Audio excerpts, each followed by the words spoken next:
Hey, it's Jag. Today I'm going to make the bobbin plate.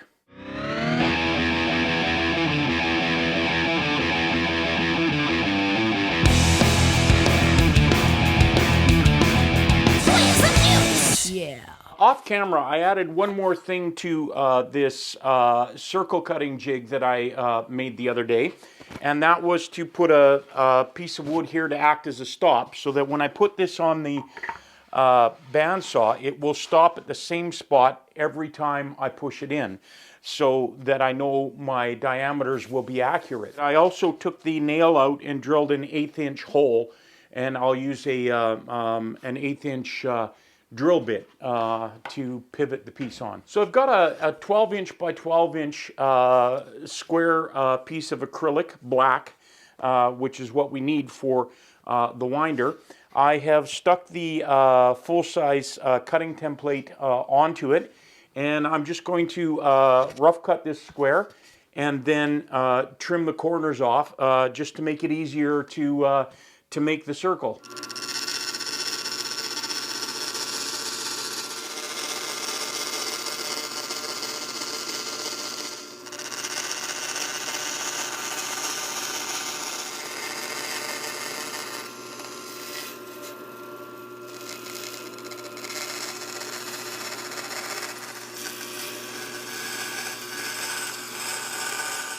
I gotta say, a bandsaw is probably the best tool I have ever spent money on in the shop.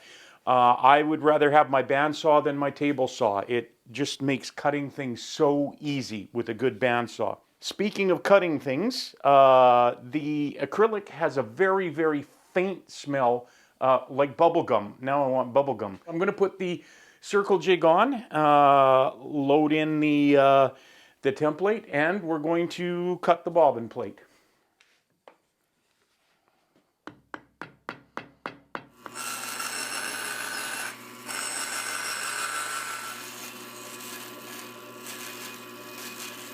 The Circle Jig worked quite well.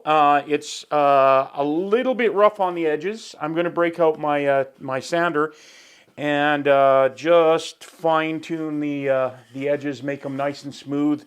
And then I just need to machine the holes for mounting the universal hub. And I'm going to have to cut out these two windows for the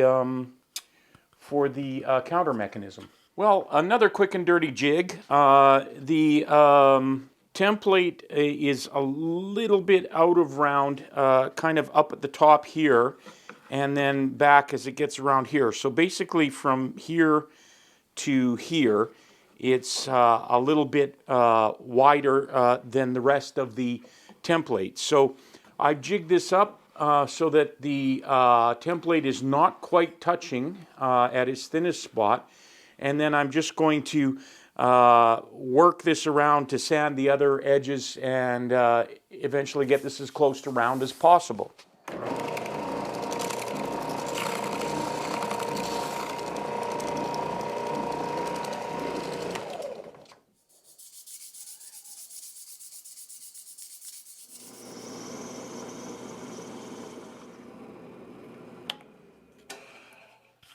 From my favorite power tool I have ever bought to my least favorite power tool I have ever bought. Of all the tools I have, this is one of them. To be fair, this is a cheap Canadian Tire scroll saw. I think I paid $100 for it, or maybe $80 on sale.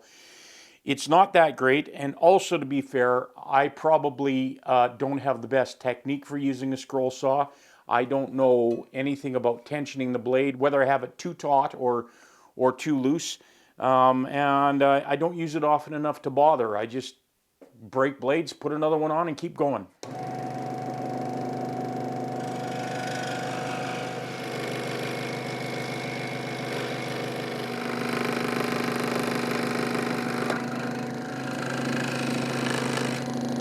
Well, only broke one blade. I felt like the tension was a little too much, so I loosened the tension off a bit. And that last hole, it cut a lot quicker, a lot smoother, and it just felt better. So I think I've been tightening the scroll saw too much. So we'll see. It's still the devil's machine in my opinion. Well, it's Not as cold as it was a few weeks ago, but it's about -10, -12 out there. And I ran out of propane in my propane heater. So I've got both my electric heaters on, so you'll hear this one whirring. In here I've got about 4 degrees. Anyway, back to work. Going to just clean up these two windows, drill the final holes, mounting holes, and we're done with the bobbin plate.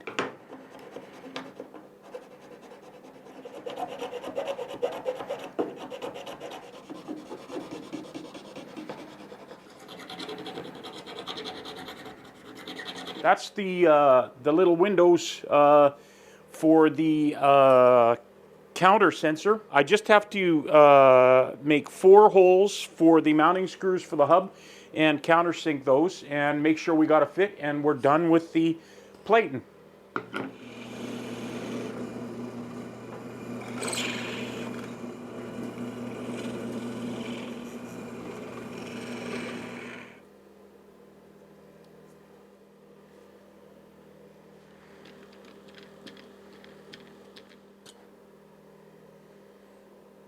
That's the bobbin plating made. It fits on the motor really well. Everything's working great there. Took the paper off, so I'm going to have to be extra careful because I don't want to scratch it, but I just was dying to see what it was going to look like. So that's the bobbin plate done and mounted on the motor just to make sure it would fit. So one whole episode on making a bobbin plate.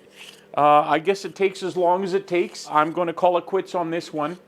The things I still have to do for the cabinet are the riser block for the live center, the riser block for the guide on the traverse, and the block and metal rod for the tensioner.